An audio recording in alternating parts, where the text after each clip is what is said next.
Good morning, everybody. Back in the shop. In this episode, we should, for all intents and purposes, have this boat in the water. We just got a few things left to do. We've got the pulley, the belt pulley, and for whatever reason, something's not lined up right. And we battled this when we first put this motor together with the old block. And it was this pulley right here. And I don't know if that little bit of slop is normal.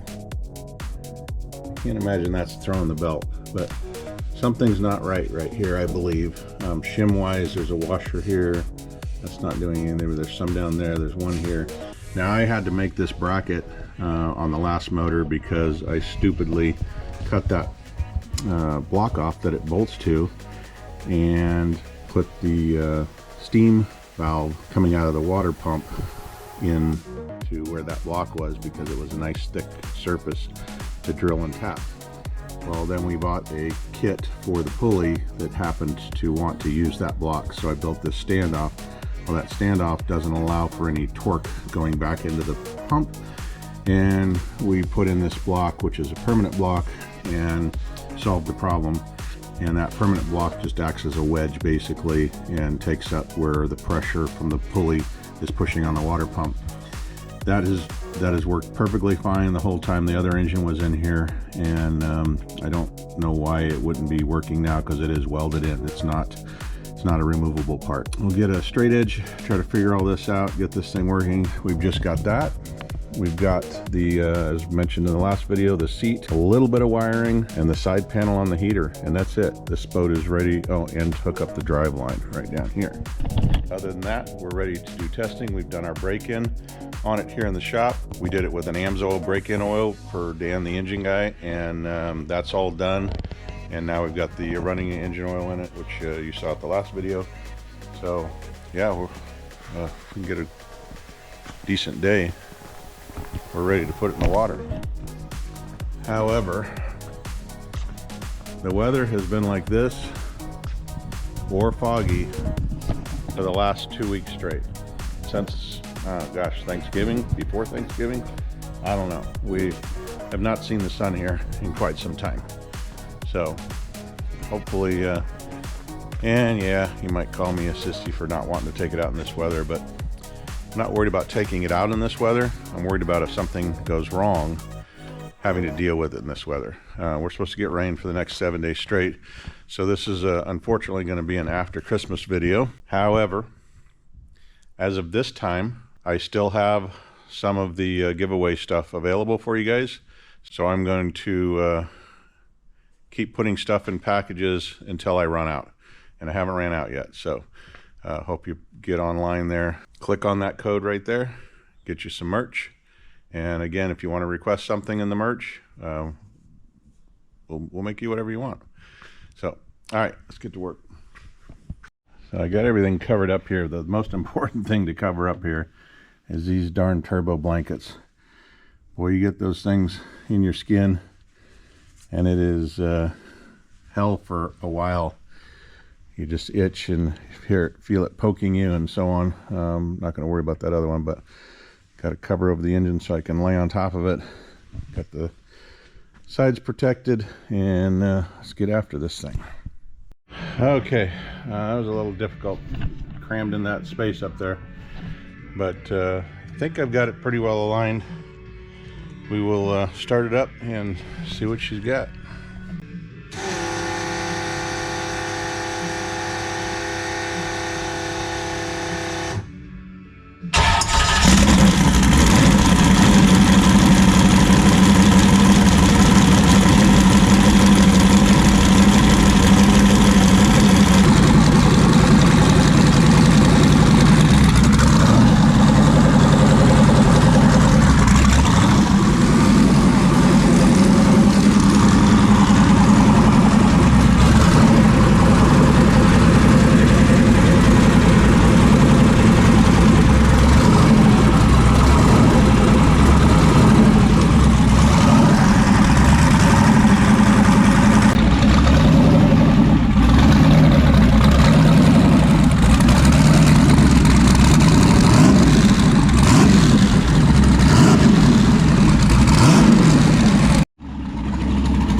happy with all that. I've rubbed it several times. It looks like it's aligned right. It looks like it's working right.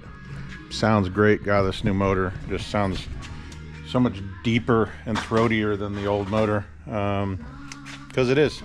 So just got to put this panel on, put the seat in, and Justin has got a little bit of wiring to do, and we're ready for water. That damn weather would just cooperate a little bit. Yeah, there's the crappy weather. Oh well. Oh well. Stand by to stand by. Something else we got sent to us that we ordered. What did I do with my pocket knife? Here it is. Screw this up.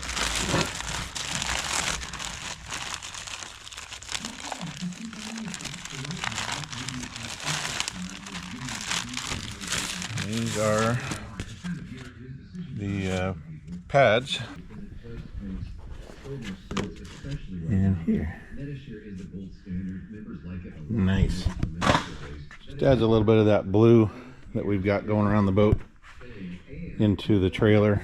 Pick up the blue here, carry it down to here, little blue trim. Nice. And I got a couple pads here for just stepping on, so we're not stepping on the fender. But yeah, Ultra Deck, thank you. It just brings that trailer to life. I know it's not uncovered and pretty for you guys, but it's coming. And then once we get this thing dialed in and get a brake in on it and just everything working right, we got all the rear panels and legs and the bat wings in here. It's all wrapped up. I've been keeping it that way to keep it nice and clean.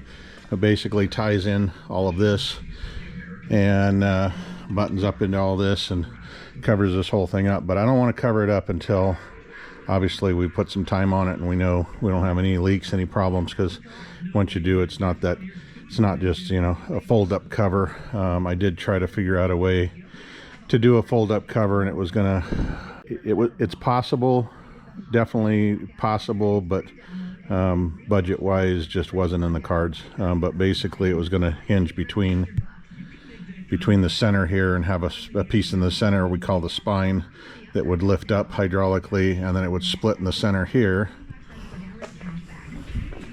right down the center here, and this side would flip up this way and this side would flip up that way. And it's not too late to do that. It's just we're out of money, put it lightly. So we're going to put it together the old-fashioned way and cover this thing all up once we get our break-in done. But next steps, get her back together, get her in the water. All right, new day here. Still really crappy weather, overcast, it's raining.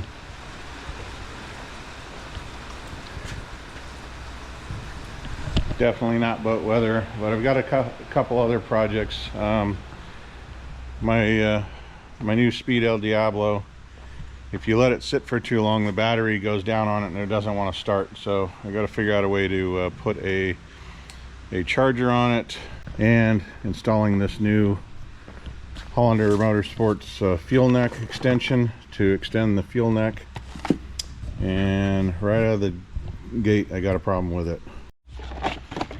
So this is a 3D printed part. A lot of stuff's 3D printed nowadays, obviously, to save cost on making molds and so on for this. This is a fuel neck extension that goes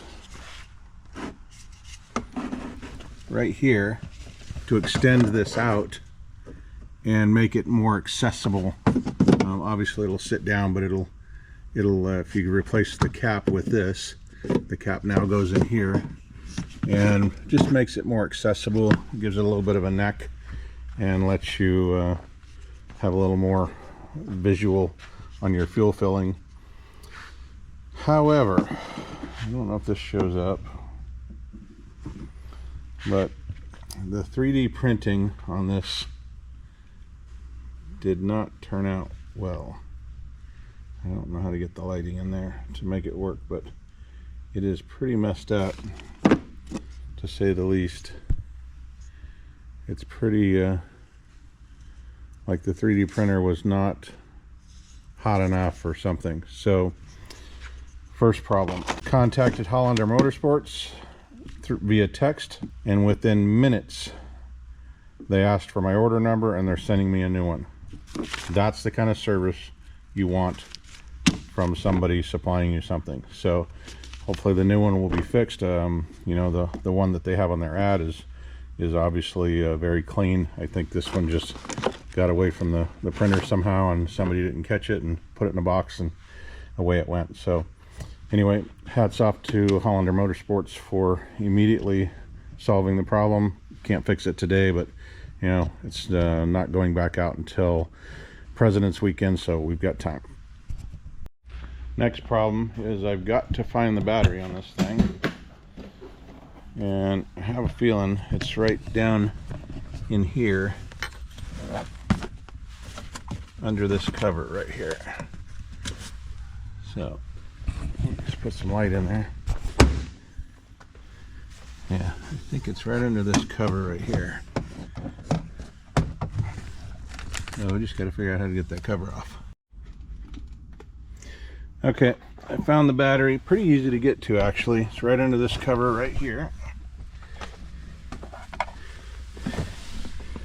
Right in there.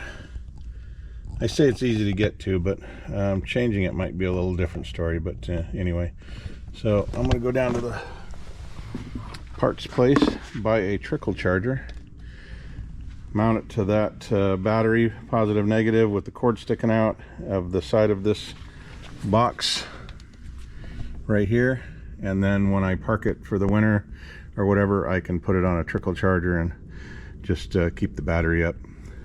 Alright, I got the charger all in, hanging, and I cut this edge right there to let the, should have filmed it, but basically I just cut a notch right here so that it can go in here. The battery's sitting right in here. I got the positive negative going in my Trickle charger, just hangs right here, and that will maintain the battery on the speed car until I'm ready to use it again.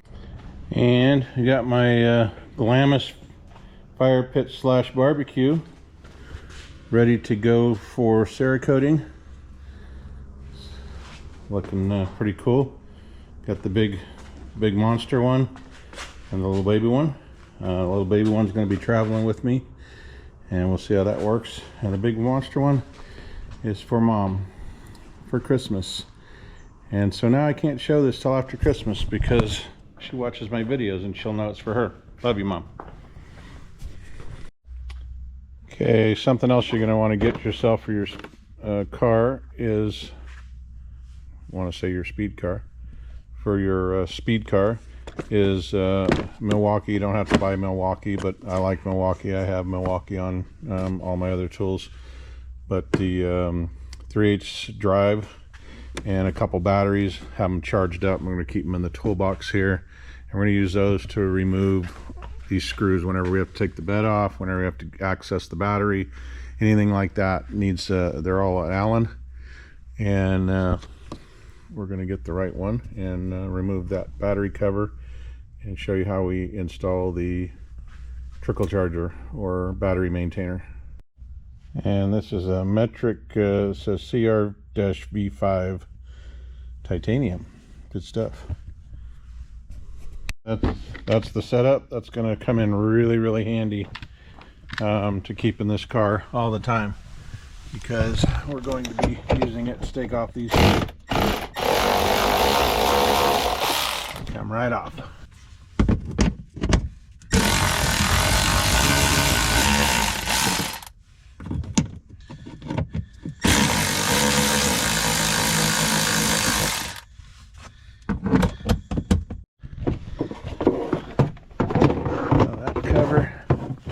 Put it off to the side, and then there's our positive and negative.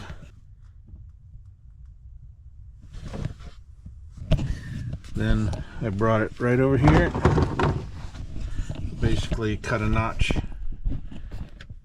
into this cover right here, so when we put the cover back on, the plug is free to disconnect.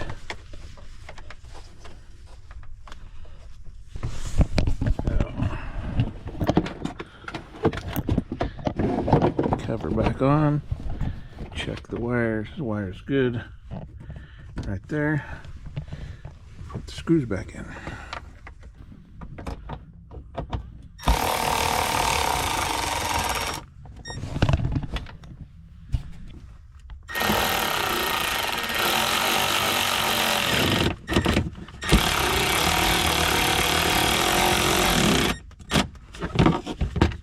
Okay. Now we plug it in, and she's green. So this particular charger is a 2 amp charger, trickle charger. It's not a fast charger or a charger that you would use for starting it or anything like that. It's basically a charger maintainer, and it's good to be on there 24/7. And when it's doing that right there, it's cycling. It's just adding a little bit of power to the battery. And for the last, I don't know, many hours, it's been solid green, which means it's all good to go. And I found this at my local Tractor Supply. I don't know if that shows up or not, but basically, if you got a Tractor Supply, that's where I got it. There's many versions of these. We've got the one on the Piranha boat over here that is basically the same thing, battery tender. And it's a maintainer as well, to 1.25 amp, so it's even lower than that, but it works perfectly good on this boat. And this boat doesn't really drain itself, but we had a bunch of starts without the belt on it, so I've got it, and I've got it wired pretty much the same way. It's on a quick plug right here, where I can add it or delete it, and it goes to the battery, which is buried down in there. There you have it. I don't know if your speed car is doing this or not, but this car pretty much got it home, turned around, went to Glamis. It sat for, I don't know, maybe a week, and it barely started, but it did start, and I knew I was going to have to do this. So now we've been back from Glamis for a while, and I went to start it, and it turned over once or twice, and then tick tick tick tick, so low battery. Since I've done this, no problems. Hope that helped. Move on to the next project.